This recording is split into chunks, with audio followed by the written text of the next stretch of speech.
Hello, my lovelies. Welcome back. Welcome back to the plateau. I think I've decided on calling this place. We're at my new factory, which I've started just a couple of days ago, trying to implement a couple of new ideas and building styles. Not really, but textures, new colors too, and we'll get to that in a little while, after we had a proper look around everything that has been done. It's like a world tour, I've decided. This is what we'll do today. Even though it's not the entire world that I'm showing you, but basically this is my new world now. I haven't even left the plateau since I started building here. I've left it just to get my head clear, maybe, and to look at some stuff. And basically, the conclusion that I've reached every time is that, well, yeah, we're basically on a new level now. And since I've done the first building on this thing, everything has changed.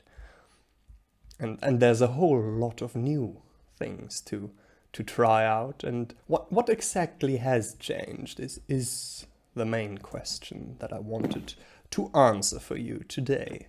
And so let's have a look around everything that I've made and tell you where this is going to, so you have a little bit of an anticipation of the future as well, which I think that's important. Okay, what was the occasion for... Did you just... The beautiful mushroom. Let's make it a smooth slab this time. The occasion was that after years and years and years of doing my own thing and keeping building in my own style, which is this labyrinthine, anything goes and everything is open as well, kind of way of presenting my contraptions, my machine. There's no walls and no roofs, almost none, to show and all of this stuff that we had back there. And I wanted to make something finished in the end, finally. Something closed. Something that could be started and worked on and completed in a foreseeable time span. Instead of just this, everything, excuse me, everything outside from this plateau was basically one and the same build, always. Different parts of it, to it. Yeah, you can see on a single glance what's old style and what's the new style. It's been mainly white and red sandstone with lots of lapis lazuli, and then I've weaved in some stone bricks, and also the red bricks. Let me set day real quick. And the occasion for me to decide to change that now finally, and to start to achieve something new, to actually find my style and not just shout louder, which is what I have been doing for the last 10 years of building in this world. Shouting the same thing louder and louder. So instead, we've made a full stop, concluded the sentence, and started to invent a few new words, which I'm perfectly proud of. Everything that I've done on this hill. And here you can see the connection of, again, the old style, and then the colors. So the occasion was, to get to my point, finally, as I've maybe mentioned to you before, I have found my purpose in Minecraft. I officially request to join Hermitcraft. I want to be one of the hermits. I want to build in survival and do all this stuff for real. I'm just designing at this point, but I've kept myself from figuring out what everybody else was doing in Minecraft, and I haven't looked for years at many of the amazing and gorgeous and beautiful and magnificent builds out there, doing my own thing instead. So when I finally decided that, yeah, this has to go into my experience, this is way too good not to absorb as much of it as I possibly can, I've taken inspiration, and I've done so deliberately. And starting with Grian's Mansion, thank you for that, from Season 7, the big mansion, and implementing as much as I possibly could from everything that I've learned there, and diagonals, and gradients, and new materials, of course. New materials, finally. The copper. I've never done much with it at all. There's so much variation in it. Obviously the copper wasn't a thing from Season 7, but once I had started, I couldn't stop, and I binged everything. Scar and Grian and Mambo and Impulse and the whole Bottom crew, Season 8 as well. To take in what has been offered there, to accept the gifts of inspiration given, and so I would like to make some shout-outs in places where it's necessary, also to distinguish between idea theft, homage, and clean basic inspiration, which is always fine. An homage, let's start with that, should be obvious, it should be stated, and it should not try to supersede the original. I've just made a definition, and I'm happy with it. Why are we looking at this? It's obviously an homage, obviously. Maybe it's not so obvious, but it's the first building of Grian's Midnight Mansion that he made, and where he put the charged creeper inside of later. I was just way too excited and enthralled by the whole mood. I wanted my own. That's where you get into the realm of idea theft, and so I had to stop myself and just leave it tiny. Instead, what we do is we absorb the method of how these ideas get forged, of how to approach a build, how to improve your own style, to find your own style first, and then approve different aspects of it. Then, after the brief episode with the hospital over there, I've constructed this cute fellow here. I'm calling this build the Burrow, after the Weasley's house from Harry Potter, and it's so wonderfully wonky. I'm in love with it. Chuffed to bits. We have, I had the street started out, something like a street, and tried to fit it in very narrowly, as close as I could, and draw it up very steeply, and fill it up with as much excitement as I possibly could. And so let's start from down here and look at the outside, and there's a dumpster area and a little hidden entrance. You have to click the trapdoor and slide right in, or you can come from this side also. So this is basically just about the interior, this build is, and it's busy. Yeah, it might be too much for some more sensitive minds, but I love it. I absolutely love it. I don't think it's overcrowded. Not that much. I mean, there's plenty of space to walk around still. And yes, I have used, again, every square inch available, and it might be a little tight in some corners, and there's not much just visually. I didn't leave, except for the roof, maybe, much breathing space between the details. But I think they merge together quite nicely, and I especially love these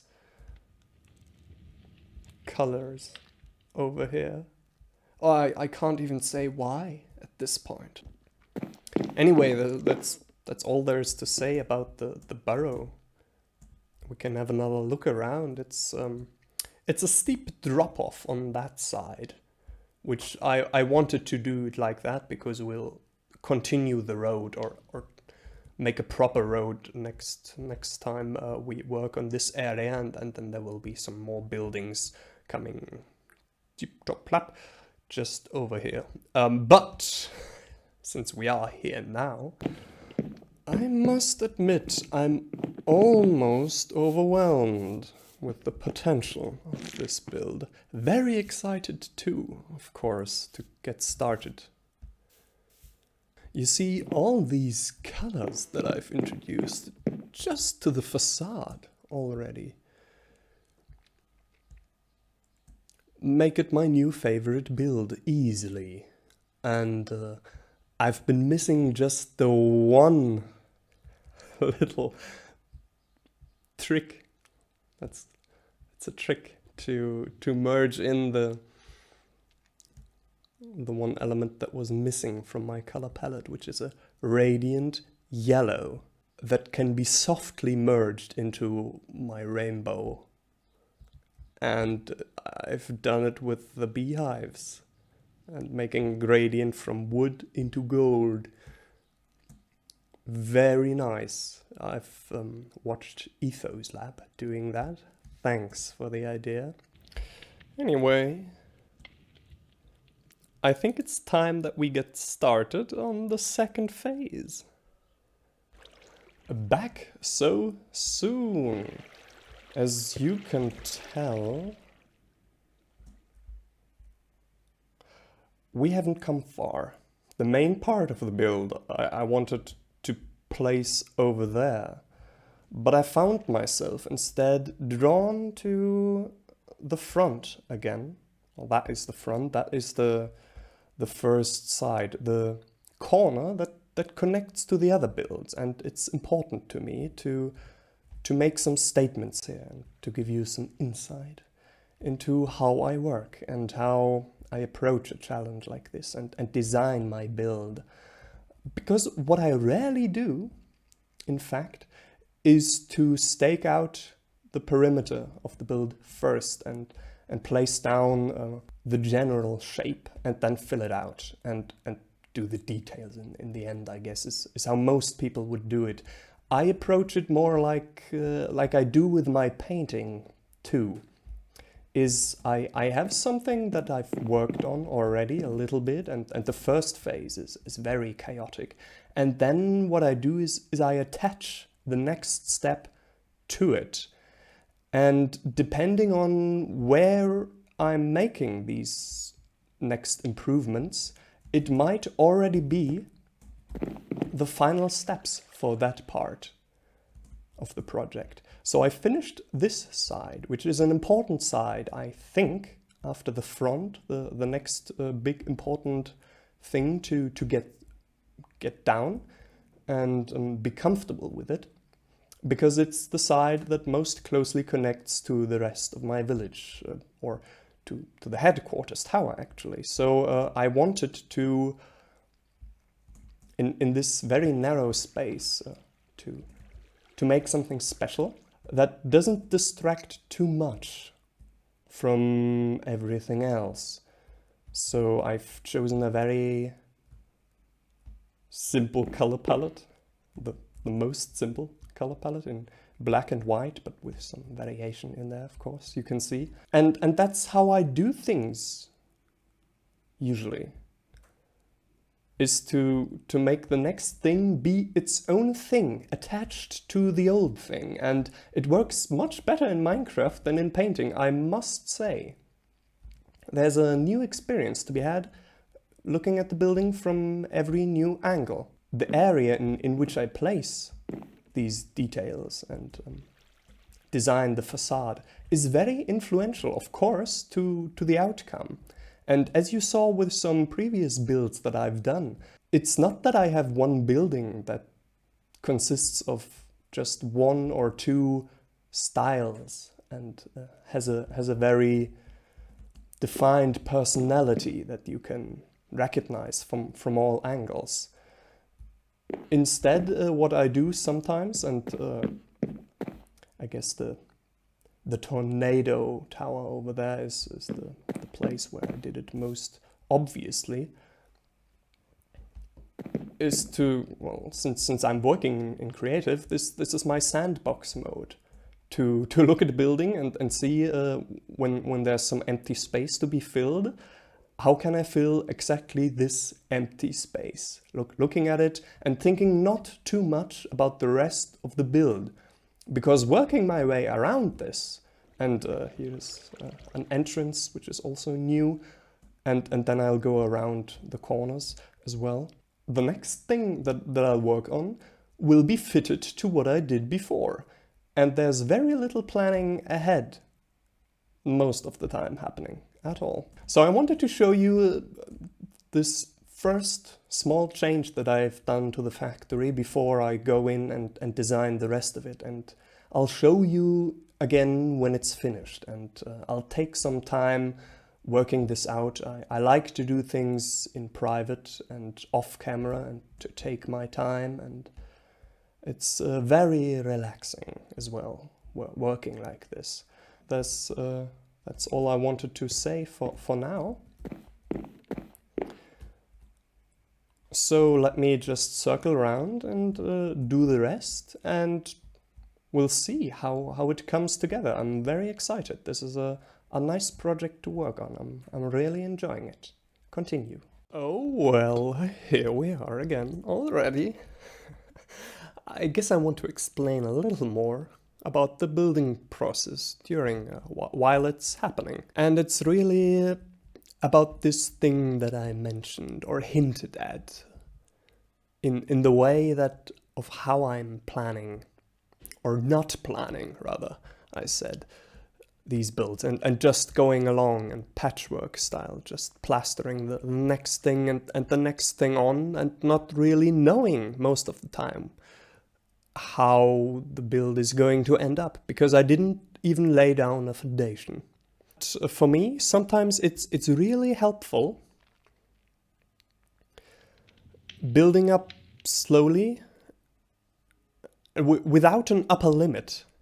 I think that's a good way of putting it, because trying to invent something new and the feeling of discovery that you have during figuring these things out, and it's like putting a puzzle together. It's really helpful if there's no upper limit and no backside to the building where you know that you're going to have to stop. First of all, as with the other side, which I've told you, I did it in that way, to figure out first what kind of details will fit in the area. Fit, first of all, to the building that I had placed already, and then facing out where its surroundings are located. And I've done the same thing over here with this next puzzle piece. I'm figuring this out as I go along. Okay, hello, here we are, one last time. inside of the factory. This would be my office.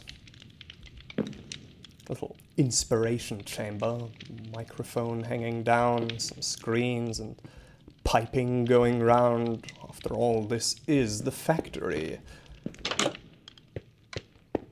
Still incomplete. Let me get outside and say a last couple of things and finish up the episode without finishing up the entire build, which I feel like I want to work on something else for a while and clear my mind and get some new ideas, since this has been a huge challenge to follow up what I feel to be my most gorgeous peak of a building yet, and the colors are just absolutely amazing. And the mangrove wood, it's the exact shade of red that we needed to make some transitions possible and some contrasts worthwhile. And you can see how the amethyst works together now with the cyan of the warped planks and all the other blocks and the warm browns and some cold blacks that I put in there. They don't clash, and it's thanks to the red, I feel, to this very smooth and calming kind of, is it a wine red? Maybe. Here's the second tower that sort of just appeared. I mean, you saw how I've worked on immediately. The next thing that I went to was this left side, and after making the angle round and raising it up, and still I felt like going up, up and up, and here it stands, and I'm very happy with it. I'm in love with this tower. It's again a gorgeous addition to what has been called before the factory. Why? I can't say. Maybe we're developing some new aesthetic styles in here. We can say that. It's empty. But I'm struggling with this challenge to how to meld these two together. They're sort of in competition with each other almost, these two towers. This is the front, and then why is this so massively raising itself, raising its ugly head up into the sky and saying, demanding the primary spot and vying for your attention as well. And I'm still not sure how to round it out and finish it up. But that's fine, really, because we learn some things here.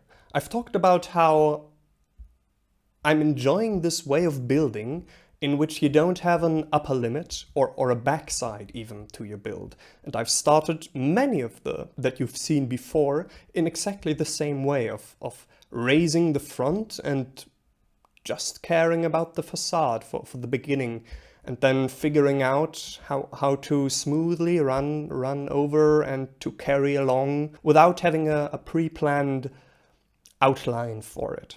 It's a little more difficult here, or maybe just a new challenge for me, but I've avoided it by going for this big, impressive new tower instead of how I had planned to do it in the beginning, is to make this angle and basically over here, that's where my main factory hall was going to go. So I wanted to have the entrance going in, then left, round, and down again. And now we have instead this big boy looking out into the distance over here.